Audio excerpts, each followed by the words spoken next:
Operation Confidence proudly presents America's Invisible Heroes radio talk show.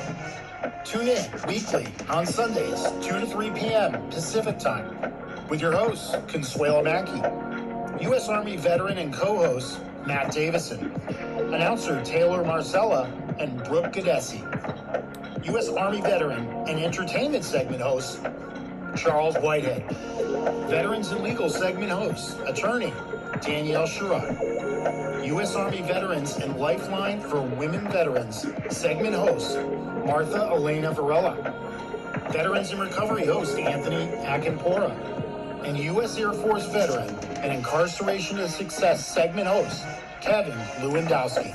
For more information or to be a guest on our show, email info@operationconfidence.org. Welcome, everyone, and thank you for tuning in to America's Invisible Heroes, a show dedicated to our veterans and their families.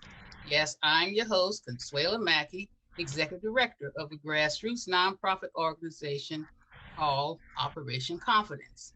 Yes, I'm the Executive Director and our organization is here to assist and provide a platform for our veterans to be able to share their experiences, heartfelt stories, challenges, and accomplishments.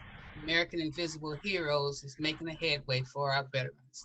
Now, I'd like to introduce you to our wonderful co-host, Air Force veteran and Operation Confidence board member, Matt Davison, U.S. Army Reserve and board member, Charles Whitehead, Brooke Gadesi, a board member and an announcer, Taylor Marcellus, board member and also an announcer, Anthony Caparoa, segment host, veteran in recovery, Elmer Jacob Jr. and Dick Felton, segment host for Paralyzed Veterans of America, and Martha Varela, she's a segment host, and also she's a U.S. Army veteran, and her segment is called Lifeline for Women Veterans. Welcome to you all. Welcome, everyone. Welcome. Okay, now, Matt, would you please share your informative information? Okay, today I want to talk about the VA peer support enhancement for military sexual trauma survivors. According to the DAV, HR 2724, the VA Peer Support Enhancement for MST Survivors Act would ensure that veterans who file claims related to military sexual assault would be assigned a peer support specialist throughout the duration of the claims process. Filing claims for conditions related to military sexual trauma can in itself be re-traumatizing for survivors. It is important for these individuals to have access to specialized services that they need as they work to recover from the physical and emotional trauma they have endured. Peer support specialists could help create a more welcoming and personalized claims experience for veterans in these circumstances. These individuals would be trained victim advocates who would provide support to the claimant, help in answering their VA claims related questions, prepare them for the next steps, and provide clarity about the process. DAV supports the VA Peer Support Enhancement for MST Survivors Act based on DAV Resolution 92, which calls for enhanced treatment for survivors of military sexual trauma. We are calling on all DAV members and supporters to contact their representatives and urge them to co-sponsor this legislation to provide better support for MST survivors. Oh, that was great. Thank you so much, Matt. Take it away, Brooke. Sure thing, Connie. U.S. Army veteran Martha Elena Varela is a combat field medic who holds a bachelor's degree in social work from the University of Minnesota. Martha received her MPA from City University, New York, Baruch College with the prestigious National Urban Fellows Program and completed her graduate research at the California Endowment in one of California's largest private health foundations. Martha is currently a housing navigation manager at LA Family Housing, where she works to house homeless families and children in the San Fernando Valley. Martha is also the proud mother of 2 sons and a new grandson and loves spending time with her family. Take it away, Martha. All right. You're muted, hon. Hello, everyone. Thank you, Brooke. I have been busy, so it's nice to be back. It's nice to see everyone. Yeah. We have moved from one city to the next, and so as you all know, moving can take entirely way too long, and it's not one of my favorite things. But that being said, I do have a wonderful housing resource to share, some resource information for the homeless veterans that we serve and the homeless population in general. As you guys know, there's been a lot of new resources that have come down the pipe, one of which should have hit most families' bank accounts on Friday, the first of a new series of some financial assistance from the federal government for families with children. Along that same lines, the new administration has also kicked in millions more dollars to help with funding for housing. So I really wanted to spend just a few minutes to give you guys this information because it's very critical that anyone who may be at risk of becoming homeless again, those who have been chronically homeless, and those who kind of sometimes get caught in the middle, in between jobs or down on their luck. There has been new, what's called emergency housing vouchers that are available across the country. So LA and LA County in particular has been mobilizing in this past 2 weeks. Is just literally brand new funding and new assistance for families. So LAHSA, the LA Housing Services Authority, which is a very active partner in the whole homeless services here in LA, is the conduit, the main connection point. So for anyone who needs information on where to connect in the community setting, you can go directly to the LAHSA website, which is www.lahsa.org.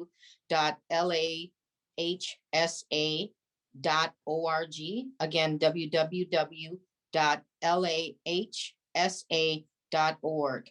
And so they're looking particularly for veterans who are a high priority, families with children who are also very high priority, the elderly, anyone who is over 60 years of age. And then also, they're also making special, sort of like a special assistance, if you will, for folks who have experienced domestic violence. So it's really a new, just a big concentrated effort around housing. And so we've got about 6 months to kind of get these families identified. So for any of you that may know people personally, any veterans, any non-veterans, any families, please direct them to the Operation Confidence website. I will be able to get you some more information with the links to LAHSA because we're really trying to get the word out so folks can get this housing. Now, the good thing with this new voucher, this emergency voucher that's coming through for housing, is it is good for 7 years. There will be a recertification process, yes, that happens every year. So of course, given your family size and there is an income cap. But for example, in LA County, which we have one of the highest income caps for veterans on the VASH voucher, which VASH is the veteran specific Section 8 voucher, the income cap is $65,000 for a single person. So there's no reason why we should have veterans out here on the street homeless when there are resources out there. Now, we all know, unfortunately, the disconnect is that these resources and this wonderful resource information too often doesn't make it down to the ground level and actually into the hands of the people that need it the most, which is why I am so passionate about the work that I do. I'm equally as passionate about my, collaboration with Operation Confidence that we are all supporting to help the homeless. So I just wanted to share that great information. If any of you have any questions, you can also reach out to me. That's great. And we're going to put all that information on the website too. And also feel free to send us an email at info@lahsa.org. at operationconfidence.org as well. That was great information, Martha. Thank you. She's always good with a whole bunch of information, and she's working on our team. We're so excited to have you aboard. Thank you. Yeah, Thank you. that's great that you have that. It's unfortunate that some people, even though they qualify for stuff like that, they would rather not be involved and they would rather be on the streets, and it's Well, unfortunate. and I have, one of the successes that I have, Charles, I will say, when I started my time at the National Veterans Foundation, my first veteran that I helped had been on the street for 20 years. Really? 20 years, living in the streets of downtown LA, literally a block away from the LA Housing Services Authority. When I saw the condition that he was living in, veteran to veteran. Now, this is the difference, that we can encourage each other. A veteran will listen to the motivation and rationale of another veteran sometimes before the service providers, which is unfortunate, but understandable. Excuse me. I'm happy to say that as of June 26th, I successfully got him housed. So it can be done. But Charles, what happens is they don't get the support that they need to go through this process. This process is long, it's drawn out, it's overwhelming, it's confusing. And without that vet to vet peer support that we heard Matt speak about, and Matt, I do have some questions for you about that wonderful new information that you shared. This is why we all as veterans and those who care deeply about veteran efforts are partnering together, because it can work, but the support has to be there. So you're right, Charles. Sometimes they just don't think that they can get off the street, but that was one of my successes, because I've never been able to get someone who has been on the street for that long convinced. And he almost gave up a couple times, but I'm so happy to say he's housed here in LA in one of these very special programs. No rent. He's rent free. That's Really? great. And that's through the vouchers, huh? Through the voucher. Wow. And That's tell great. me, when you say they don't get, I'm sorry, Charles, when No, you go say they ahead. don't get support, who are they not getting support from? The VA or from the veteran organizations? Or? So the VA a lot of times is just jam-packed, booked. You could walk in today and not get an appointment for 3 months.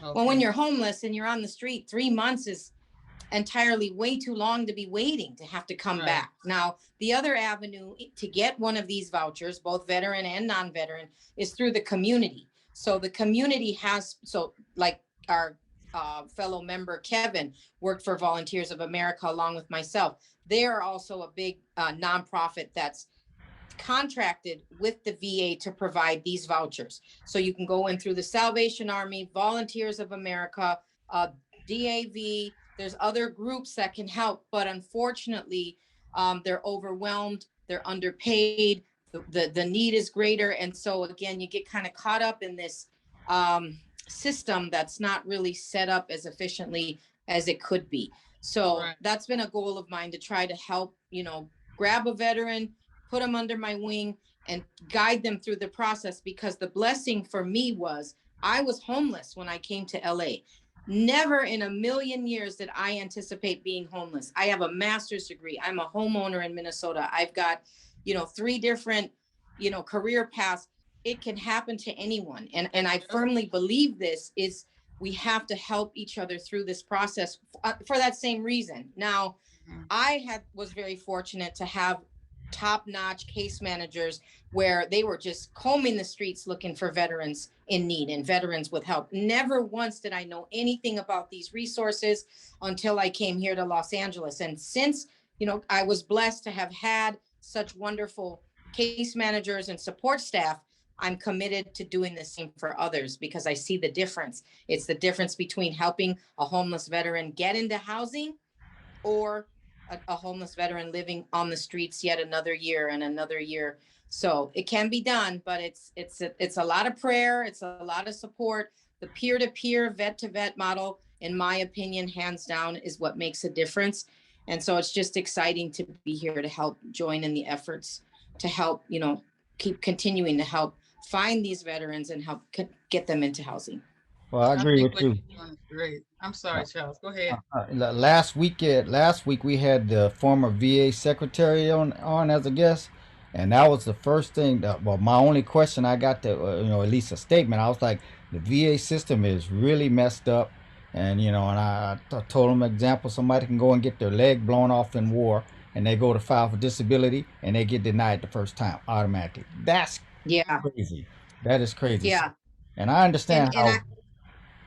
yeah, I had a chance to listen to the segment, and I was happy to hear that he addressed that, because the other issue I feel, Charles, is that there's not enough veterans that are working inside the VA, and nobody cares better. Nobody cares for a veteran like another veteran. Not saying that other people can't care as much, because that's true. We've got people on the show here who we see also are passionate. But if this is just a job for you, and you really don't have your heart in the right place, you're going to deny everyone, like Social Right. Security. Nobody gets Social Security on their first try. It's not supposed to be that way. So I was happy to listen in, and I'm glad that he addressed that, because that's an issue. When we would take the crisis calls from at the National Veterans Foundation, that's 9 times out of 10 that was the narrative. I can't get the VA to help me. But there are ways, and there are different strategies, and getting the community organizations, so the VFWs, the DAV, the Volunteers of America, to help support that movement from the community angle, which I have found does work a little faster. We do still have to partner in connection with the VA, but if you go straight through the VA, at least here in Los Angeles, it's a lot slower, unfortunately. Yeah. It is, because there's more people, and but Well, we have to thank Anthony for that wonderful, wonderful guest speaker we had last week. He worked real hard to get him. Thanks you again, Anthony. And we're going to make a difference. I mean, like you said, there's people like us coming together, and together with the man upstairs guiding us, we're going to make a difference. And Paralyzed Veterans is doing an amazing job as well. But before we move on to them, to those two phenomenal gentlemen, we're going to move on to Taylor. You're going to move on to Anthony. You got it, Connie. I would like to introduce Tony Anthony Acampora, whose segment host is entitled Veterans in Recovery. Tony is a I got it. There you go. She'll forget. Tony is a chaplain and faith program. Tony is a chaplain and faith program director at Banyan Treatment Center, and an ordained minister, speaker, and writer with articles published in numerous national magazines. The Banyan Treatment Centers is a nationwide facility whose mission is to provide growth through recovery by offering all levels of care, from detoxification to outpatient services, and a strong alumni program. The Banyan Centers says it's important to learn how to live life without drugs and alcohol, with the goal to empower everyone to live a life with long-term recovery. Take it away, Tony. Thank you. Appreciate it. I was going to talk a little bit today about forgiveness, and we spoke about anger a couple of weeks ago, and we deal with a lot of our patients in here, whether they're veterans or just in general, that usually kind of the package of this, when you're talking about mental health disorders and or addiction, it's usually resentments, shame, regrets, anger. It's kind of all in this package that people are dealing with. So I figured I'd talk a little bit about this. I'm not going to take too much time here, but the definition of forgiveness, it's a deliberate decision, right, to release feelings of resentment or vengeance toward a person or a group who harmed you. So that first part of even the definition, there's a couple of different definitions, but they all really start off with that we're deciding, we're taking control back. It's a deliberate decision to release these feelings, because when we're in a state of unforgiveness, which I was for nearly 7 years, I harbored resentments. I had something really, really bad happen to me, and I just never really was able to get past it. And I carried this in my heart, and it affected everything and nearly destroyed me. It really, I call it spiritual poison. You know, it's hard to connect with God at a deeper level. I was operating outside of his will in the state of unforgiveness. Obviously, he wants us to forgive. And it did a lot of damage. It led into a lot of other really bad things like addictions to alcohol and gambling and depression and anxiety. Went through a lot of pain, and it really went back to unforgiveness. So why is it so easy to hold a grudge? You know, oftentimes when we deal with this with our clients, many times our patients here, we feel in some distorted way we're getting back at that person or people who hurt us. And a lot of people will say that. They'll say they don't deserve my forgiveness. They don't deserve it. They need to suffer too. So we feel a lot of times that we're somehow harming the other person or getting back at them, but it's really only hurting us oftentimes. Sometimes the person isn't affected at all. Like in my situation for 7 years, didn't impact that person like for a minute. Yet for me, I carried it everywhere I went. So the other thing that happens too, and we see this a lot here at Banyan, is self-sabotage. When you're really hurt by someone or something, or people or whatever it may be, and you don't get over that and you're not able to move on and forgive, usually carry that pain with you. And then before you know it, you're in another relationship with someone or something else is going on, and you start to not trust and you start to question, and the other person didn't even really do anything, but you just carried that mistrust and unforgiveness with you. And usually what happens is when you start to get closer with somebody, the next person, you kind of sabotage it yourself because you don't want to be vulnerable again. And that's really the last point, is being vulnerable. Why should I be vulnerable again with the person that already hurt me? Why should I put my heart on the line again? Why should I put my trust on the line again? That type of thing. And also what it does is unforgiveness, we're empowering the person who already hurt us, right? Who already did damage in our life and did something to us, whatever it is. But now all of a sudden we're empowering them with our own thoughts. So for me, I became tormented by my own thoughts for those 7 years because all I did was keep replaying a bad situation. It's like watching the worst movie you've ever seen, and then you just keep hitting play again and watching it again and again and again. And, Wow. and a lot of our patients here are dealing with that too. They're kind of stuck in this, it's like a broken record, you know? So those are just some things about unforgiveness and forgiveness. I have a came question, across- Tony. Were you a chaplain then, or did you become a chaplain after that? No, I got into ministry and everything after all this happened. It was really like a 7-year period of all this stuff. And then I was finally able to forgive through God, through trusting God, through Christ. I mean, that was the only way I was able to do it. I came across a verse that's in Romans 12:17, and it says this: never pay back evil with more evil. Right. Do things in such a way that people could see that you're honorable. Do all that you can to live in peace with everyone. My dear friends, never take revenge. Leave that to the righteous anger of God. So it's Romans 12:17 through 19. And that really hit home.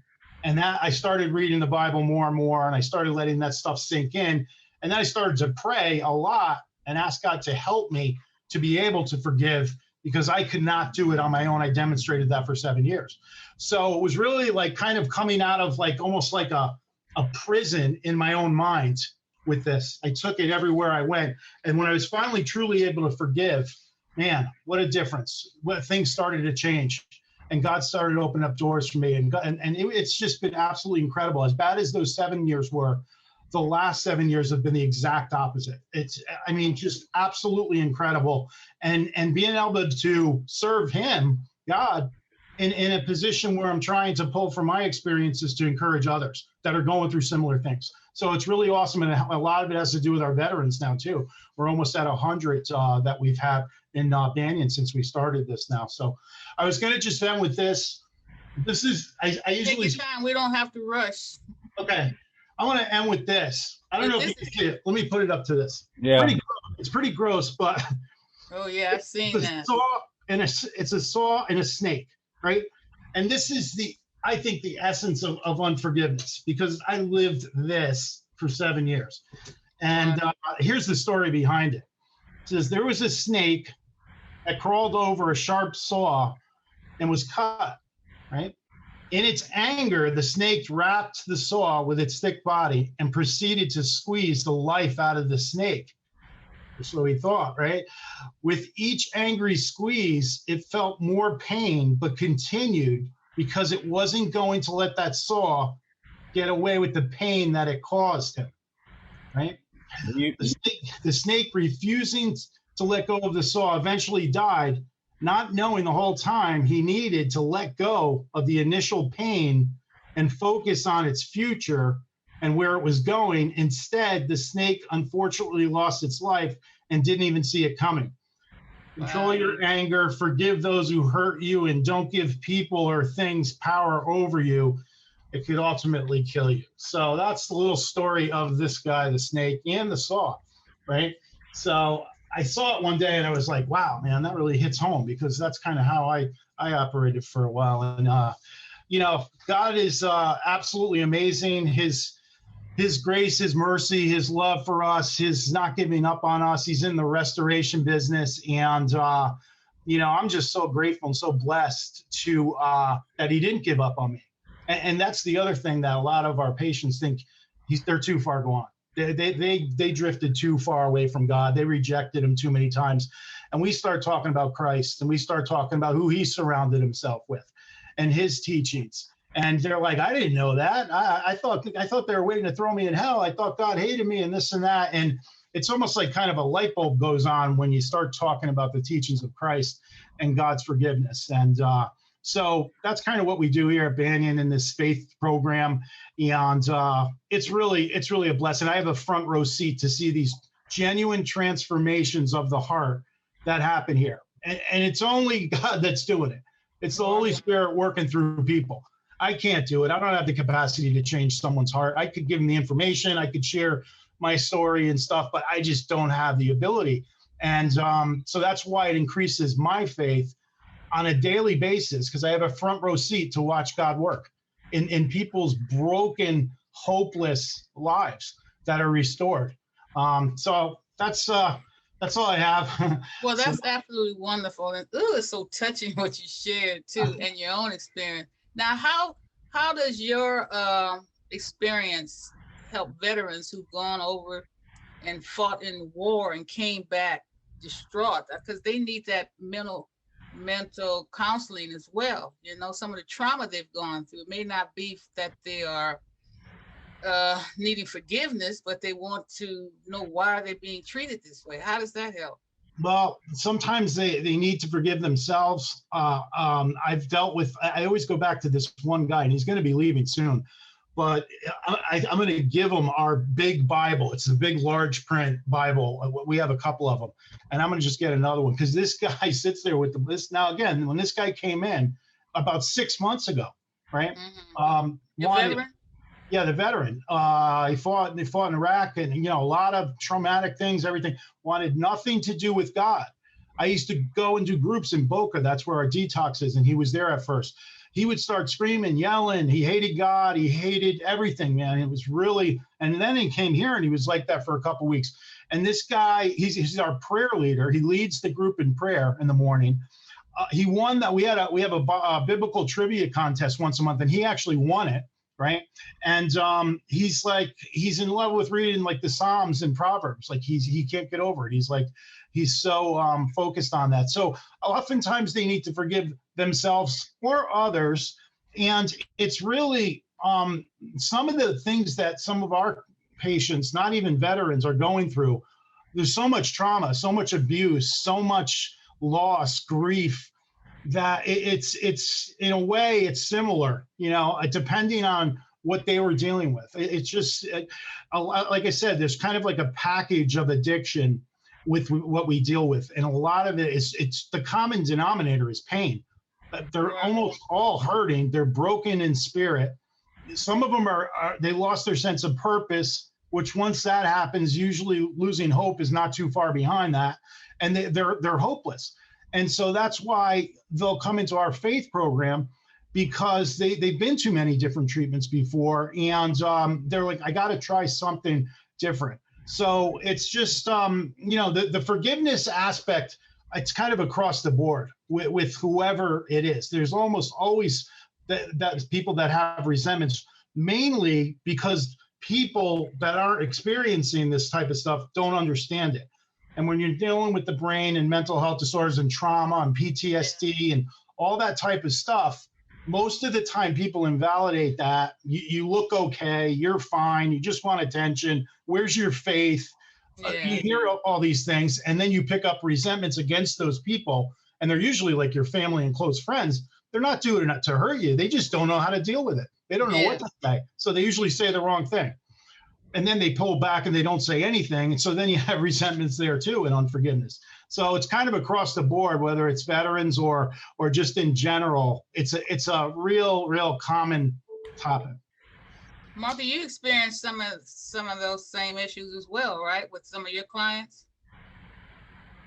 Yes, and I just wanted to say thank you to Tony as a large group, because I haven't had a chance to see him actually on the video.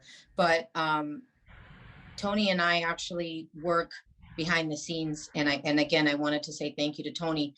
Martha is responsible for Tony coming on board. Thank you, Martha. So you could really thank Martha for getting Dr. Sulkin on, because she got me on, and then Well, but more importantly, I think that, as we all see, this is kind of what I was sharing with the group, that I've been sending you vets, and you're there and available when they need you most. And so you are the vessel, you are the instrument that the Holy Spirit is using to build hope in these people's lives, because when they call me and they're at a point of distress and have lost all hope, it's the power of the prayer that you help, being the minister and the chaplain, that saves them. I mean, I can't thank you enough. And I think that speaks to your passion to help, your ability to utilize, the spiritual faith and really comfortably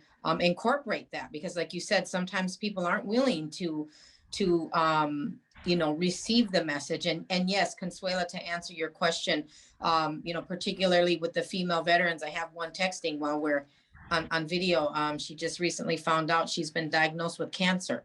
She had been in and out of the hospital. The one I was asking you about. Is that the one Consuela, you told me about? Yes, they just found out what it was. She has cancer. But, oftentimes, like Tony, it's my go-to when there's nothing else there, right? And we have to encourage them to stay faithful and to stay strong in their faith and to pray, because it's the most difficult thing, I think, as part of this job when we're working with people who have lost all hope. It's sort of like you have to have that conversation, and having the ability to reach so many different people from so many different backgrounds is definitely a gift that Tony has and brings to this line of work, which is why God connected us. We didn't know each other. We were on LinkedIn. There's lots of people on LinkedIn, and look, so it's all the same, the Holy Spirit kind of connecting one another so that we can be as strong as a team as we can be to reach as many veterans and non-veterans. I help everyone, and you all do too. So it's just a wonderful thing. But I just wanted to say thank you to Tony, because he's been doing a lot of work behind the scenes. And I want to thank both of you. Thank you. God uses rescued people to rescue people, right? And that's really what it is. It's really him that's doing it, just being used, and he works all things together for good, Romans 8:28, and that's, I see it over and over, and I see it, and I am really blessed to be able to to be able to do this. And it is powerful because we have multiple veterans in each location. We have like 17 in our Clearbrook, Pennsylvania location, 17 veterans that are in our program.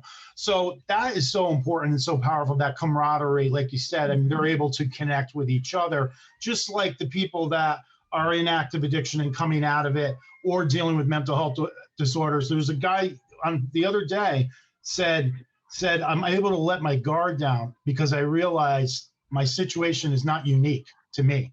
And that is so powerful when you hear from other people that have gone through similar things. Because when you're isolated and alone, like a lot of them are, you think you are the only one going through this. And so that connection, that fellowship and camaraderie is really important. And I said this the first time I was on, whether they come in or not or whatever, if you have anybody that's really hurting, because a couple of those that both I spoke to were really, really hurting, and I'm be happy to minister to them or pray with them and stuff like that. And that's what I've been doing. So it's a blessing for me. Wow, that's so touching. What you both of you guys, well, actually what all of us are doing, but your stories are very heartwarming. And we're going to continue on this mission because we're all led by God, every last one of us in here, you know. So it's going to continue on. I thank you so much.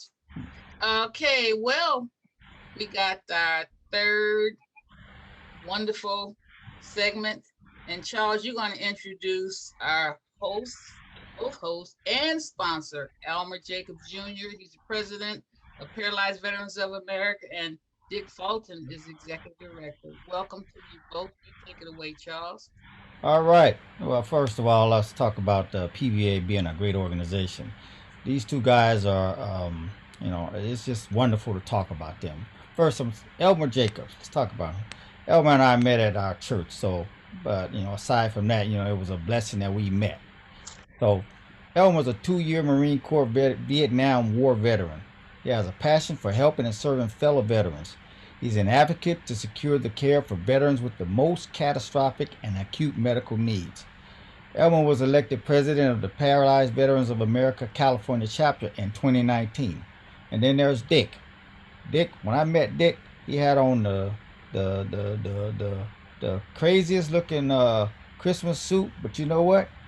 That's Dick. It was nice. I was there for a function. Dick himself, he's a 20-year Air Force veteran and a graduate of the United States Air Force Academy. He has a passion for supporting the disabled veteran community.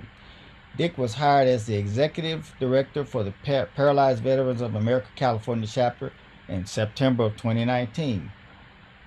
Dick and Elmer, take it away, guys. Wow, thanks, Charles. I appreciate that introduction.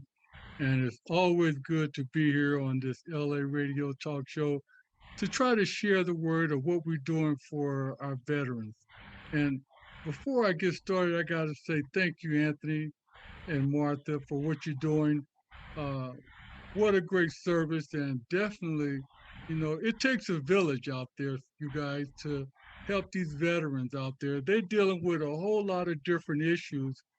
And I got to tell you, Anthony, it's a spiritual warfare, bro.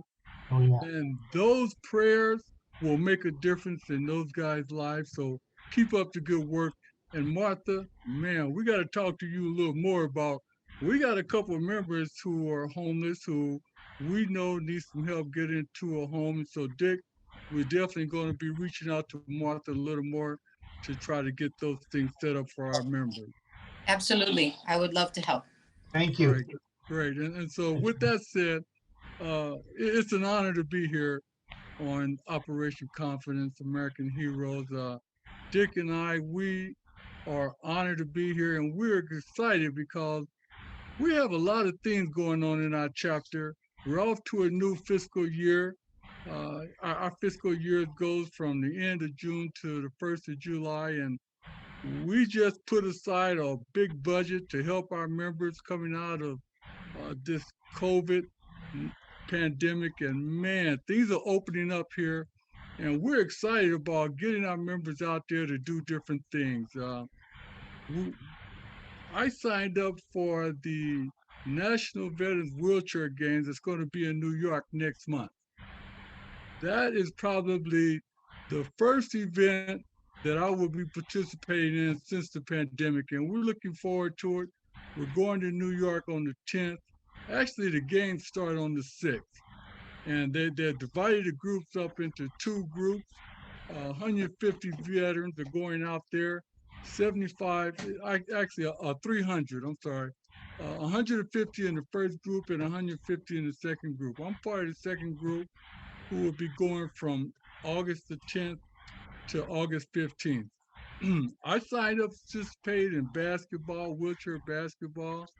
Um, I signed up to participate in softball. We got a softball tournament. We also have, I participated in track and field events. It's the discus and the javelin. And so we're going to have some fun and we're going to be safe. But there's actually, we're going to be shipping our basketball wheelchairs out there next week to make sure that they're and ready to play. But that's just one event. There's several other things coming up here. We got the summer games coming up in San Diego. That's going to be a big event also, you guys. And so I don't know if you guys know about Triumph, but they have a big event coming up here next week. And so coming out of this pandemic, we encourage our veterans and anyone disabled to get out there now, but be safe. You know, this pandemic is spreading again, so we gotta safety is paramount here, you guys. So the wear the mask, social distancing, whatever you do, but get out and have some fun.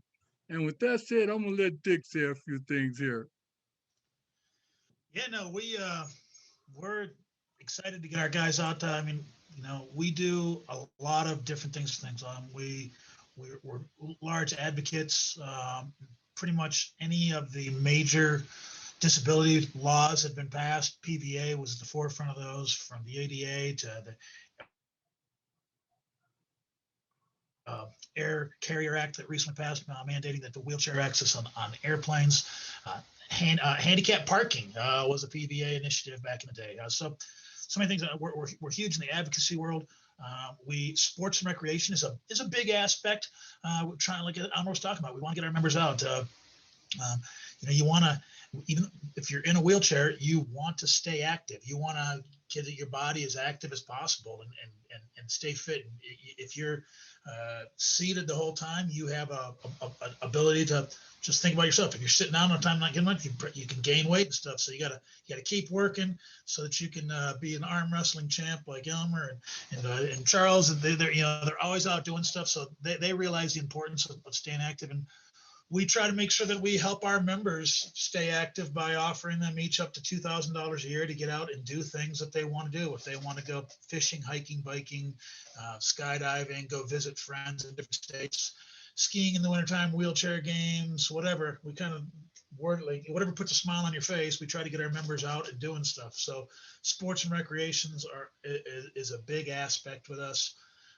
We try to host our own events and partner with other organizations that have events going up and just get the word out on what's going on so that no matter where our members live, they can find something relatively close by to them that's interesting to them. And if it's not close by, we can help them financially get to where they're going to participate and stuff. So, you know, I'm very proud to be able to work with Elmer and have great opportunities for our members and doing stuff. I'd be remiss to say that recently we had an opening on our board of directors as well, and our president Elmer had asked Charles Whitehead if he would be interested of becoming a director on our thing, and Charles accepted that. And our board meeting on Wednesday will be the meeting where he will be ratified by his fellow board of directors, and he'll be on the board of directors for the next year. Our elections will come up in the next year, and we hope that Charles has a fantastic year helping bring some of just his great leadership and ability and his love for music and helping us grow some music programs and stuff, and take his skill sets and just help us make the chapter continue to go to the next step. So we are very proud to welcome Charles aboard to the leadership team and know that he will bring great skills and efforts to us. And both of them are signed up right now to We have our first major fundraiser since COVID, or pre-COVID even, to go over the edge and rappel 141 feet down the side of the Hilton Long Beach on September 3rd and 4th. And both Charles and Elmer and myself will be rappelling down the side of a building 141 feet. So if you want to sponsor either, you got to show that on our show. Oh yeah, We yeah. have to have a video. I got to see. This is going to be fun. Yeah, we'll get Taylor out there too, right? So what you do is just go to our web. In fact, I'll put a link in the when I'm done talking, I'll put a link in the comments section. But go to pvacc.org, which is our website, and just click on the Over the Edge page, and you'll be able to click on Elmer's campaign or Charles's campaign or my campaign or anyone's, and make a donation that will go towards them reaching their goal, which then goes to the chapter. And this year, 100% of the funds raised in this fundraiser will go directly back into members like Charles and Elmer's in paying for the wheelchair games. So like the money that we're paying for Elmer to go to the wheelchair games will come from donations to his account to support our event. So it's a great opportunity. We had to do some sort of a fundraiser, and instead of doing like a golf tournament or a black tie dinner and auction, I found this rappelling opportunity. So we're doing that. And if somebody says, "Man, that sounds like a lot of fun," I would love the opportunity to have a bucket list thing and rappel 141 feet down the side of 14 stories down the side of a building. That is so scary. It's just scary listening to it. Well, I look at it like gonna be harnessed in there real good, right? Oh yeah. Yeah. 141 feet is nothing compared to when Elmer jumped out of the airplane just a couple years ago and went skydiving. So are you serious, Elmer? Oh my God. 3,000 feet. That was fun. No. The free fall. Oh my I God. went skydiving in 2005 myself. Oh no. And to put it this way, when I had my car accident that paralyzed me, I went off a 150-foot cliff. So that's 15 floors. So 14 floors is a little shorter. So, and I survived that. So, and I went skydiving. So bring it on, you know. Yeah, but I'll put the link out there, and all you got to do is pick either one of their buttons, and I'd be honored with Charles being such a part of this organization. I think it'd be great if you guys were to go and sponsor Charles. Yeah. Or take money and put a couple bucks towards all the different accounts that are out there. All the money goes to the same pot. It's just each member, each person out there has a different goal that they're trying to do, but we're all trying to raise money, and we still have plenty of slots for individuals. So if you were thinking that it sounds like, wow, I'd like to do that, and I'd like to do that and raise money for a good organization, there's also a button on that page Brooke, as well. Anthony, you guys are free to Matt. Yeah. You knew not to ask me, right? Oh, yeah. So we'll take you and just strap you in, you know. Screaming all the way, right? That's right. You know. No, we love to donate. I'm just hearing about this for the first time, but no, I would definitely make a contribution. Thank you so much. This is wonderful. Yes. And I want to have make sure you have a video, because we got to show this on the show. It'll also be we're working with we'll live cast it on our website as well. Yeah, and we want to put it on our website as well. Maybe Charles could do a radio report as he's rappelling. That's exactly what I was planning on doing. Were you really? Yep. Weather report on the 9th floor is 92. Yeah. I'm over here on the 14th floor. When I get down to the 11th floor, yeah, it's just a little cooler over here. Not a little warmer. The higher you up. You'll do that instead of screaming all the way down. I'm not gonna be screaming. I went Okay, skydiving. I didn't scream on it. Well, that's true too. That's right. That sounds like me. I would be the one screaming. Okay. Be screaming. Some people screaming just the thought of looking over the edge or something like that. So that's true. I don't like heights at all. And at the 14th floor on this side of the Long Beach Hilton, it's a great view of the port and also of the new bridge that they built out there. And so it's a great opportunity. The pool at the Hilton, so yeah. The view alone is worth you signing up and going. So Yeah. I know all of my friends and family think I'm crazy, you know. They say you always doing something crazy. I'm like, well, hey, like and I always go to the 9 hospital thing. I said I've been in 9 different hospitals throughout my life, and sometimes more than once, and I'm still here. I'm blessed, so it's That's like, Yeah. right. So you do you know, whatever you want to do. you In know. That's fact, right. I'd just say that, Charles just finished his profile yesterday for creating, said this week that he's going to go. So I'd like to challenge maybe each of you guys to go out, check the link on there, check the Over the Edge button, click on Charles's name, and you'll see that right now he's just gotten started. So he's looking for his first person to support him. And we had a couple Well, other you'll people. send me the link. What's that? It's in the chat room. Okay, that's so fun. And you're gonna participate too, huh, Dick? You going down to 14? Oh yeah, yep. And I will. My wife is telling me, my personal goal is 10,000. I'm thinking, and my wife's like, you're gonna raise $10,000, and then you're gonna get up there and you're gonna chicken out. I said, if I chicken out, Oh boy. I tell them just bonk me over the head, knock me out, and throw me over. You never hear the end of it from everybody. You can't chicken out. They give you that. They give you that out when you go skydiving when it's your turn to jump out. They ask you, you want to, But I said, oh no, I don't. You pay money to go do that. I said, oh, I'm doing it. And I was the first one when I went. I was the first one to jump. So it's like, Too late to Wow. turn back. mm-hmm. Well, we're looking to have a great time. That's just that's our biggest fundraiser that we're planning this year. And we have plans for other things like I want to go parasailing. Our chapter will help pay for that. Right up in Victorville, there's a guy who will take you up in the morning, and so there's scuba diving. There's all other kinds of things, that encourage these guys to get out. We even had one of our veterans have a cooking class. And so Daryl, oh man, he's a connoisseur of cooking, So we try to get our guys to do different things, not all sports related.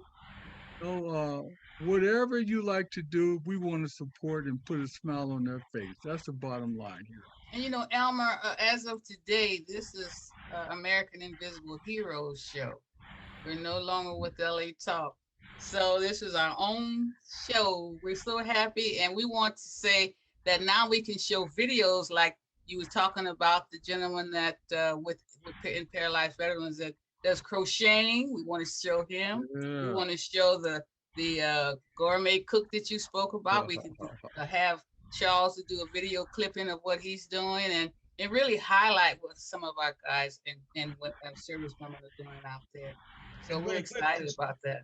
To speak of highlighting, and not to go too long or anything, but we are currently working, and Your speaker's a little low. I'm sorry. We're currently working with one of our members who is in the final processes with, and he did say that I could share this, but it's not official yet. He has not been selected, but the official selection, I guess, will be made on August 15th. But it looks like one of our members is one of the finalists in being a member on Virgin Galactic's next flight into space. All right. Really? In October of this year, and will be the first paralyzed American to go into space, and he will be a member of the California chapter. And as you know, Sir Richard Branson just had his first launch last weekend. And Jeff Bezos is having his first commercial launch just this week, I think on Tuesday. Yeah, I think, yeah. But that's great. We're going to have a ceremony of some sort, right? Will be the looks to be the first civilian, or the first, I guess technically civilian, but still first veteran, paralyzed veteran to go into space, and we are super excited about it. Plus, he and his wife are also both doing the Over the Edge event, so they're both both getting ready to go over the edge, and they're in the process of making their profiles now. In fact, he's getting married this week they're getting married in Florida this week, and he's going to be using robotic legs to actually walk down the aisle at his wedding. Wow. Great. Oh, how wonderful. That is so amazing. We've got some great stories coming out of our chapter, and some amazing individuals, just like Charles and Elmer. Just they're all amazing. But we want to feature those. we want to feature some of those stories on the show. So Yeah, is the chapter paying for that space ride? No, but we may be very beneficial in that Virgin Galactic may be able to provide the chapter some donations down as well, because Do I'll sign up if I'm healthy enough for if they, I know you have to be tested and all well, that. it's funny. Somebody asked, "Hey, can we use our grant to pay for that?" I'm like, I hear these the kid, the 18-year-old who's going up with Jeff Bezos this week. Somebody paid $24 million in an auction for the slot to go up in space, and then they didn't pass the physical or something, and so this 18-year-old kid's going in their place. But $24 million to go up in space, I don't think our $2,000. no. Well, we got a big project that we're hoping paralyzed veterans will get around too for wheelchairs activity. We're waiting on the board to make that decision, huh, Elmer? Oh, absolutely. We're working on that. So, as a matter of fact, we're looking forward to that. That's going to be a great venture between Yeah, we're going to keep it a secret right now until we know that it's going to. But that's something that I've been wanting for over a decade now. So I want paralyzed veterans to be collaborative with that project. Yeah, we're working on that. Okay, and there's a couple of things we're working on with you guys. I know how it all goes. You know, I did it, so it's not like it's hard. It's just a matter of getting approval. Yes. So I thank you. All right. Absolutely. Well, Matt, I know that we have Brooke coming on, but I think Matt has some information you want to share. Matt, are you in a hurry? I think you had something else you had to do with. Or is everything okay? Actually, I just wanted to, I'm waiting to do the America's Invisible Hero. Yes. You want me to do that now or wait till the end like I usually do? Well, I prefer you waiting until the end, but I know that you had another appointment as well with Ann, so I didn't want to hold you up. This is kind of the end, though. No, it ain't the end. I said we still have more to go. And we have, it's almost the end. I think, not right, but right now we have a segment with Brooke. Right. You ready for me? I am. I'm excited to tell you about K9 for Warriors. K9 for Warriors is the largest provider of service dogs for disabled American veterans. Their mission is to end veteran suicide and return our American heroes to a life of dignity and independence. K9 for Warriors rescues and trains shelter dogs to be paired with veterans with service-connected post-traumatic stress disorder, traumatic brain injury, and/or military sexual trauma. K9 for Warriors provides service animals for veterans who became disabled while serving our country on or after September 11, 2001. Applicants must have a verified clinical diagnosis of PTSD, TBI, or MST to qualify for their program. K9 for Warriors service dogs are trained to perform tasks to mitigate a disability and is an accredited program by Assistance Dogs International. Upholds the highest standards of service dog training for military veterans with post-traumatic stress disorder, traumatic brain injury, and/or military sexual trauma. K9 for Warriors has seen tremendous success in the men and women who have completed their program. Many have reunited with their families, gone back to school, and/or significantly reduced their medication. An estimated 20 veterans die by suicide daily. In most cases, medication and talk therapy have proven to be insufficient in managing PTSD symptoms. Veterans entering their program are on an average of 10 to 14 prescription medications. After training with their service dog, 92% reduce or eliminate medication use. Each month, a cohort of up to 12 veterans arrive at K9 for Warriors headquarters for a 3-week in-house training program at no cost to them. K9 for Warriors provides a trained service canine housing, all meals, equipment, veterinary care, and 120 hours of training in a family-type atmosphere that provides essential peer-to-peer support. The service canine is already trained when it is paired with the veteran. The 3-week training period is to teach the veteran how to use his or her new service dog and to facilitate the bonding necessary for the two of them to be a successful team. The program includes public access testing, service canine equipment, seminars, veterinary care, meals, and housing. For more information, please visit their website at caninesforwarriors.org. That email address, caninesforwarriors.org. That's K, the number 9, S for warriors.org. Wow, thank you so much. I know that Kevin can contribute to Canines for Veterans with Miss Bella. And I think that Tony, you have a rescue dog that's more or less like a companion as well. So, and I want one too. Brooke, you're supposed to be looking for me a little I'm cuddly still one looking. I can put I'm in my looking purse. for a fluff ball that fits in your bag. I want one to fit in my purse. Okay, thank you so much for that information. Okay, Taylor, it's on you, girl.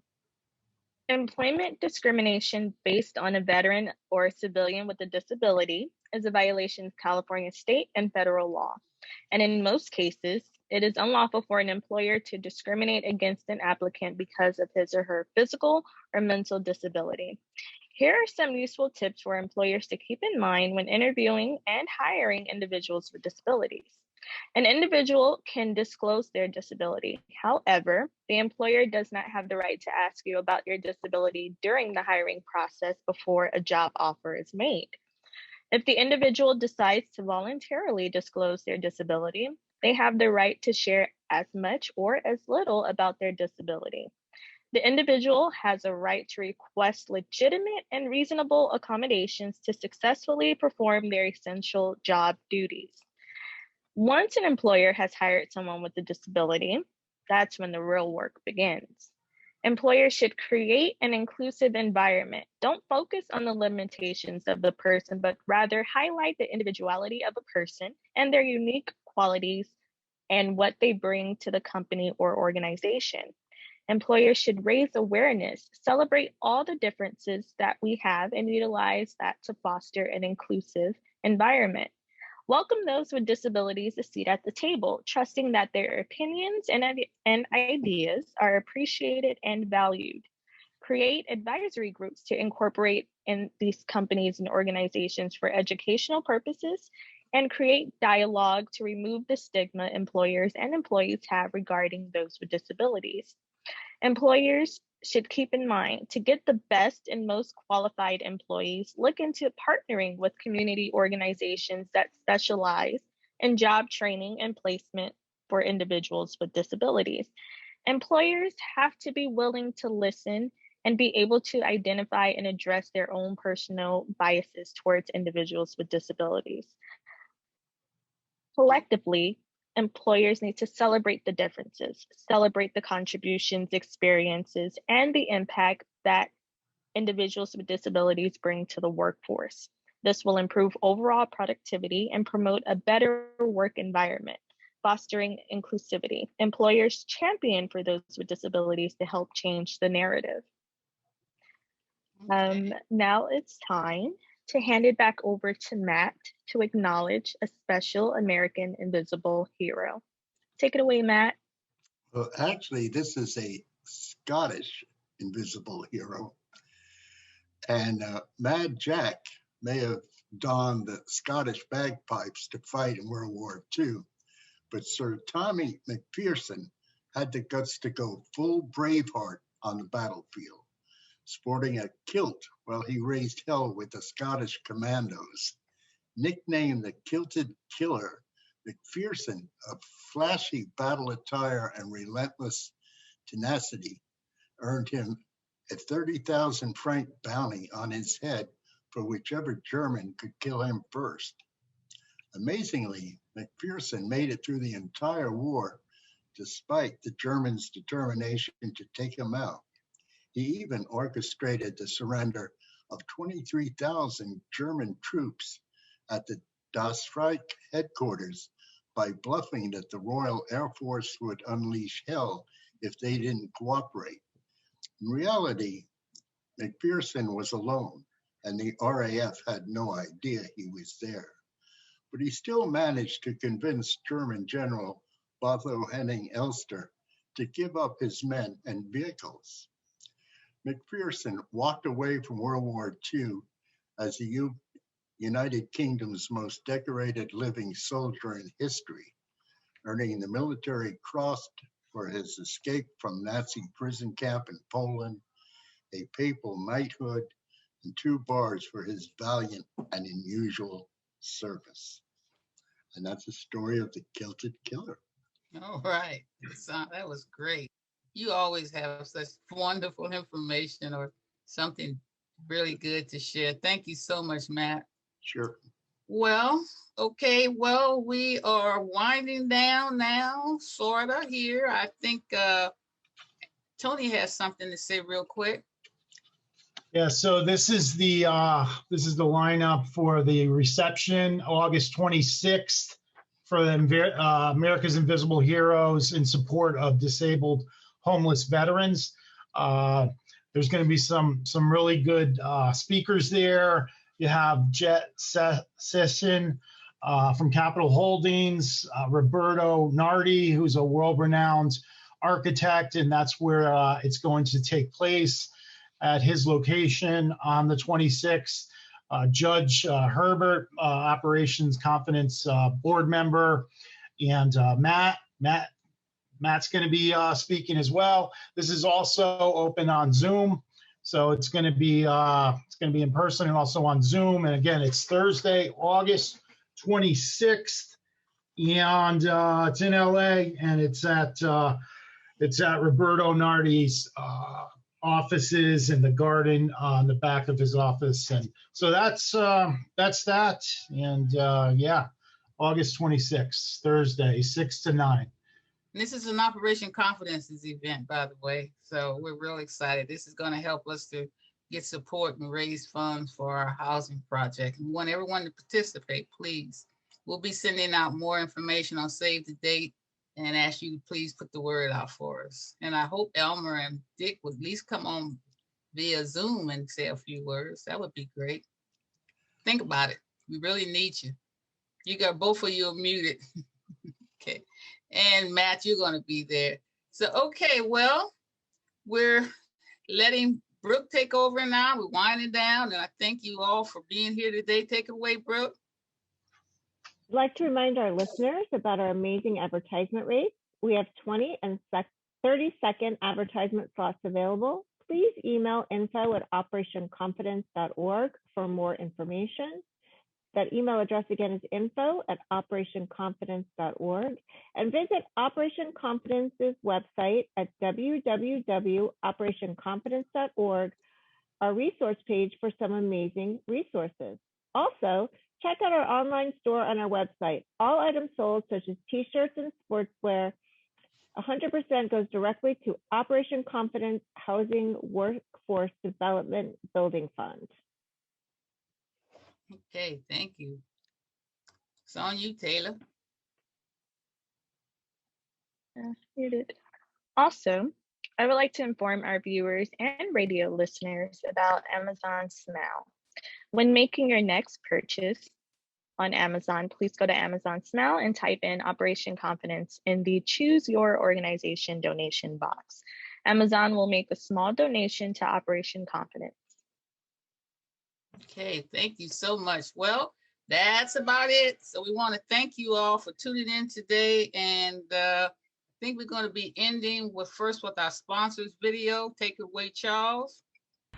All right, and I want to say thank you to Elmer and Dick for bringing me aboard on the PBA. You know, it's an honor. You know, my plate is like this big, full of stuff, but you know, I found a way to, you know, I have to be like the hot dog eating champion. You know, I got a lot of food I can eat. Yeah, we're excited. And we're happy that you are involved as well. That was wonderful news for us, Charles. Congratulations. Congratulations, Charles. That's awesome. All right, thanks. All right, now we got to show our PVA video, and then we'll end with our opening video. We'll close out with that. So I did put Charles and Elmer's link in the chat room, so you can go directly to them. All right. Okay. Yeah, count us in, Consuelo. You know we're there to support you guys, okay? Oh, I need you guys so bad. You know we do. All right, we'll be there. This is our 30-second shot of it. The PVA. Long Beach PVA, California chapter USA. The city by the waterfront, where the veterans work and play. Long Beach, PVA, California, chapter USA. The city by the waterfront, where the veterans work and play. Was that green? You see that suit Dick had on? We didn't Well, on see my the end, videos. That was Huh? just audio this time. You say you didn't see the video? That was just No. audio. The video didn't come up. that's What? what I just texted you too. Oh, It's all right. So That's you got right. to do it again. no, We no, were still no. bouncing though. We don't go out like that. Let me try that again, cause you know that's. And you the tech guy. I don't. Yeah, you need a new tech guy then. So No, we can't have a new you can't tech fire guy. me. You can't fire me. I I quit. can't fire you. No, you can't quit. We're gonna let you go. Let me see if I can do this here. The love tonight. All right, let's see here. Let me do this again. I don't know why it didn't show, but we'll see. Sorry, we was bobbing our heads, man. Yeah, we were. We still don't have Can you see it? we can, No, Charles White has I don't know. screen share. When you hit the share button, if you hit the screen, the word screen in the upper left-hand corner. I did that. Let me see. You know, because this is I never had a problem with this before. I know. Let me see. Let me try again. Yeah, this is I don't understand. It's there's I don't know. I have everything. I do what I usually do, and boom. It happens, bro. Don't sweat it. We'll figure it out next time. Yes, sir. Okay. Thank you guys. All right, been fun. We'll see you next month. Okay, for sure. Support Charles's link. All right. That's Yeah. right. Play us off in our last. All right. Let me see if that's That's gonna gonna work. play. You know, I did nothing different. So let's try it. Let's see what happens here.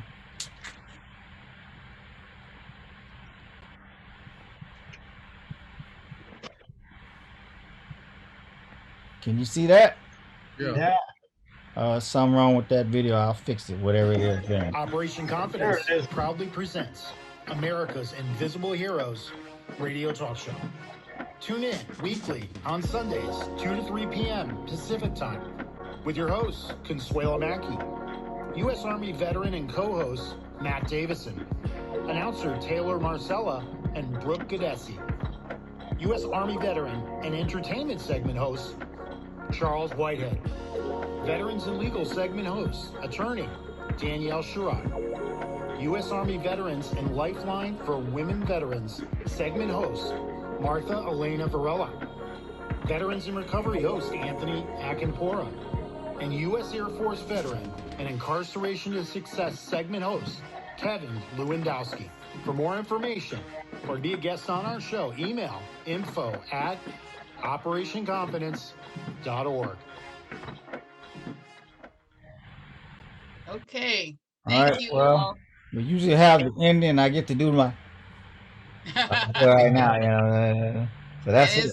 And as always, we want our guests to know and our listeners to know that the purpose for our show is to raise awareness about the urgent need for stable housing and resources for our veterans. So please get involved with Operation Confidence grassroots efforts by sending us an email at info@operationconfidence.org. That's info@operationconfidence.org. Don't forget to visit our website.